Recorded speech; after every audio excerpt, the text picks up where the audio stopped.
क्या आपने कभी सोचा है कि सौर मंडल में जितने भी ग्रह हैं उनकी आवाज कैसी होती होगी? बिल्कुल सही सुना आपने। उनकी साउंड, जो प्लैनेट की जो साउंड है वो सुनना अपने आप में ही बहुत ही ज्यादा एडवेंचरस है दोस्तों। जैसे कि हम सबको पता है कि सौर मंडल में 8 ग्रह मौजूद है और सौर मंडल के कई ग्रह पर वैज्ञानिक अपने अंतरिक्ष यान को भेज चुके हैं और हम इंसानों की जिज्ञासा ब्रह्मांड के बारे में जो है वो हमें काफी कुछ सिखा के गई है।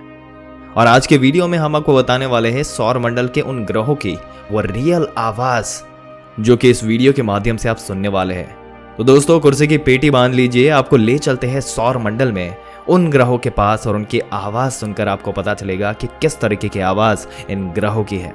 वैज्ञानिकों ने जो भी अंतरिक्ष यान स्पेस में वहां पर भेजे थे, उन्हीं अंतरिक्ष यान की बदौलत वहां से कुछ रिकॉर्डेड साउंड हमें मिली है। पर दोस्तों आगे बढ़ने से पहले आपको एक बहुत ही इंपॉर्टेंट इंफॉर्मेशन बता देते हैं। स्पेस में साउंड ट्रैवल नहीं करता और इसी वजह से हमें कभी नहीं पता चलता कि ग्रहों की आवाज कैसी है। तो वैज्ञानिकों ने आखिर ये आवाज रिकॉर्ड कैसे करी, आपको बताते हैं किस तरीके का दिमाग इसके पीछे लगा हुआ है। दोस्तों अंतरिक्ष यान जो भी स्पेस में भेजे गए थे उसमें एक रेडियो वेव्स वाला मशीन होता है जो कि वहां की जो इनपुट है उसको रिकॉर्ड कर लेता है और इन इनपुट को वैज्ञानिकों द्वारा साउंड में कन्वर्ट कर दिया जाता है और हमें उन ग्रहों की जो आवाज है वो सुनने को मिलती है, जो कि बहुत ही भयानक आवाज है दोस्तों। तो आइए आपको ले चलते हैं एक एक करके उन ग्रहों की आवाज की तरफ। दोस्तों हमारे सौर मंडल में अगर कोई सबसे बड़ा ऑब्जेक्ट मौजूद है तो वो है सूरज, और उसी की वजह से पूरा सौर मंडल इसका वजूद है। सूरज की भी अपनी आवाज है दोस्तों, पर हम सूरज के करीब सभी ग्रह के बारे में आज बात करने वाले हैं। शुरुआत करते हैं बुध से। दोस्तों ये मर्क्यूरी प्लैनेट छोटा सा ग्रह है और सूरज के सबसे पास का ग्रह, जो कि बेहद गर्म ग्रह है और स्पेस की तरह इस ग्रह पर भी वातावरण ना होने की वजह से आवाज का ट्रैवल करना पॉसिबल नहीं है। लेकिन अगर कोई इंसान अपने कान को बुध ग्रह की सतह पर लगाकर सुने तो इस मर्क्यूरी प्लैनेट की वाइब्रेशन सुनी जा सकती है कुछ इस तरह से। ये तो हो गई मर्क्यूरी प्लैनेट की साउंड। अब आपको दूसरे प्लैनेट की तरफ ले चलते हैं जिसका नाम है वीनस। और ये भी ग्रह सूर्य के नजदीक होने की वजह से यहाँ के वातावरण में कार्बन डाइऑक्साइड की एक काफी मोटी परत है, जिसके चलते वहां पर आवाज की पिच काफी गहरी हो जाती है। और दोस्तों अगर बताया जाए तो इस प्लैनेट पर जो साउंड है उसकी स्पीड पृथ्वी के मुकाबले बहुत तेज हो जाती है। ऐसे में यहाँ के साउंड वेव की बात करें तो यहाँ पर ऐसी आवाज सुनने को मिलती है जैसे कि पानी के अंदर बोलने पर निकलती है। और यहाँ पर कॉन्स्टेंटली लाइटनिंग होती रहती है, यानी कि बिजली कड़कती रहती है। इसलिए हमें वीनस की आवाज में लाइटनिंग की आवाज भी सुनने को मिलती है, जो कि यहाँ पर हम सुन सकते हैं। अगला नंबर आता है हमारी पृथ्वी का। अगर देखा जाए तो अरबों सालों से पृथ्वी चुपचाप स्पेस में ट्रैवल कर रही है और बिना किसी आवाज के हमारी पृथ्वी सूरज के चारों ओर घूमती रहती है। हमें धरती पर भी इसके घूमने की कोई आवाज नहीं सुनने को मिलती। लेकिन अगर विज्ञान यानी कि साइंस की नजर से देखा जाए तो बाकी ग्रहों की तरह सूरज के चारों तरफ घूमने वाली जो पृथ्वी है ये भी आवाज करती है। और हम पृथ्वी की आवाज पर अगर ध्यान दें तो हमें यहाँ पर कई तरह के नोट्स जो है वो सुनने को मिलेंगे। और दोस्तों ये आवाज कहाँ से उत्पन्न होती है, अभी तक ये रहस्य बना हुआ है। पृथ्वी से निकलने वाली आवाज काफी स्थिर है। जब धरती पर किसी भी तरह की कंपन होती है तब भी ये धीमी सी आवाज चलती रहती है, जो कि आमतौर पर इंसानों की सुनने की क्षमता से परे है।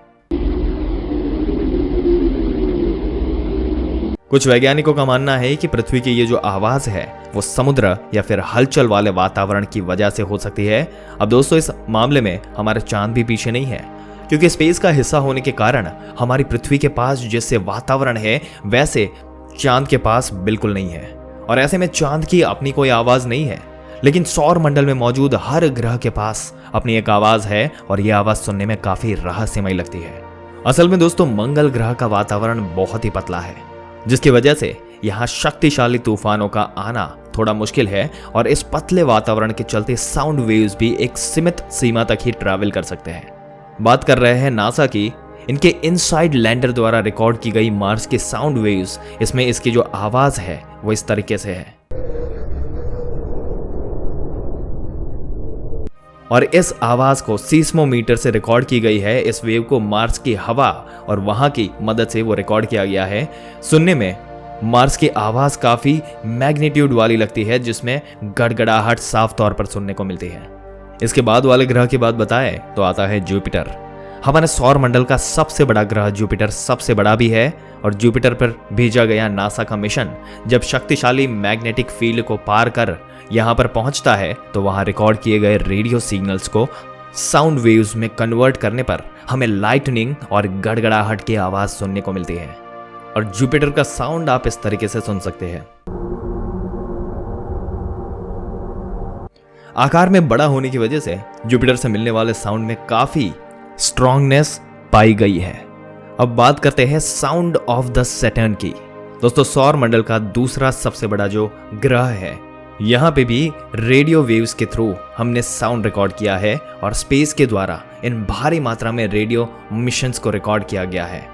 और दोस्तों, अगर इसकी बात की जाए तो ये रेडियो वेव्स ग्रहों के आसपास मौजूद अरोरा से बनती है और इस ग्रह की जो अरोरा है वो पृथ्वी के जो साउंड है इसके साथ ये काफी मेल खाते हैं। इन रेडियो वेव्स को साउंड वेव में बदलने पर हमें सैटर्न की जो आवाज सुनने को मिली है वो काफी चौंकाने वाली है, जो आप अभी सुन सकते हैं।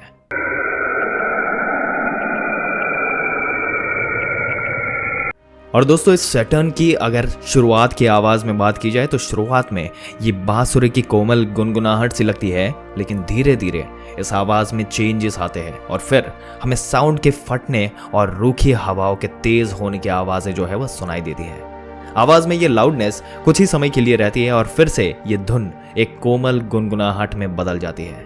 और दोस्तों, रिकॉर्ड किया गया ये जो साउंड है दरअसल हमें सैटर्न और उसके आइस मून के बीच होने वाले प्लाज्मा मूवमेंट की वजह से सुनने को मिलती है, जो कि एक बहुत ही अद्भुत साउंड क्रिएट करता है जब स्पेस के नजरिए से और साइंस के नजरिए से इसको देखा जाए तो। इसके बाद आती है यूरेनस साउंड, जिसमें बाकी ग्रह की तरह यूरेनस में भी हमें इलेक्ट्रोमैग्नेटिक सिग्नल्स जो है वो सुनने को मिलते हैं। इन सिग्नल्स को सबसे पहले इंटरस्टेलर स्पेस की तरफ जाते हुए जो यान ने कैप्चर किया था, जो कि वॉयेजर के नाम से जाना जाता है, और नासा के वॉयेजर से मिला ये डेटा इसको साउंड वेव में बदला तो हमें यूरेनस से आने वाली आवाज का पता चला। 13 रिंग और बहुत सारे स्पेस से घिरे होने के कारण इसकी आवाज हमें सुनने में गूंजती हुई लगती है और एक गैस जेट होने की वजह से ये ग्रह से आने वाली जो आवाज है वो खाली वैक्यूम की तरह हम सुन पाते हैं, जिसे आप अभी सुन सकते हैं। अगर नेपच्यून की साउंड की बात की जाए तो ये आवाज नेपच्यून भी काफी यूरेनस से मिलता जुलता इसकी आवाज है और वॉयेजर के द्वारा कैप्चर किए गए इस ग्रह के इलेक्ट्रोमैग्नेटिक वाइब्रेशन से हमें समुद्र पर आने वाली लहरों की आवाज सुनाई पड़ती है। ये जो भी आप सुन रहे हैं ये नेपच्यून की आवाज है। चलिए अब आपको अंतरिक्ष की ओर आगे बढ़ते हैं और ब्रह्मांड की शुरुआत की जो आवाज है इसके बारे में आपको बताते हैं। दोस्तों, जैसे कि आप सब जानते हैं, हम सब जानते हैं कि स्पेस एक्सप्लोरेशन में इंसानों ने काफी तरक्की की है। हमने हमारे सोलर मंडल में मौजूद जो भी ग्रह है उसकी आवाज का पता तो लगा लिया और साथ ही यूनिवर्स की शुरुआत में उत्पन्न हुई आवाज का भी पता लगाया है। वैज्ञानिकों ने 13.8 बिलियन ईयर्स ओल्ड रेडियो को कंप्यूटर सिमुलेशन की मदद से साउंड वेव में बदलकर यूनिवर्स के शुरुआती दौर के आवाज को जानने का प्रयास किया है। हालांकि इसमें हमें पूरी कामयाबी तो नहीं मिली, लेकिन अब तक हम बिग बैंग के 4 लाख साल बाद की रियल आवाज को पाने में सफल रहे और ये बहुत ही बड़ी अचीवमेंट अब तक इंसानों ने पाई हुई है। इस स्पेस में वातावरण ना होने की वजह से कई आवाजें ऐसी है जो हमारी पहुंच से परे है। दोस्तों, आपके क्या विचार है सौर मंडल के ग्रहों की जो रियल आवाज है, जो कि विज्ञान की दृष्टि से बहुत ही अद्भुत और रहस्यमयी है? अपने विचार हमें कमेंट करके जरूर से बताइएगा। अगर ये वीडियो और इसमें दी गई जानकारी आपको अच्छी लगी हो तो अपने दोस्तों और रिश्तेदारों के साथ जरूर से शेयर कर देना और ऐसे ही दिलचस्प वीडियो पाते रहने के लिए हमारी चैनल को सब्सक्राइब करके बेल आइकन जरूर से दबा दें। मिलते हैं एक और दिलचस्प वीडियो में एक और दिलचस्प जानकारी के साथ। तब तक के लिए इस वीडियो में अंत तक बने रहने के लिए आपका दिल से धन्यवाद।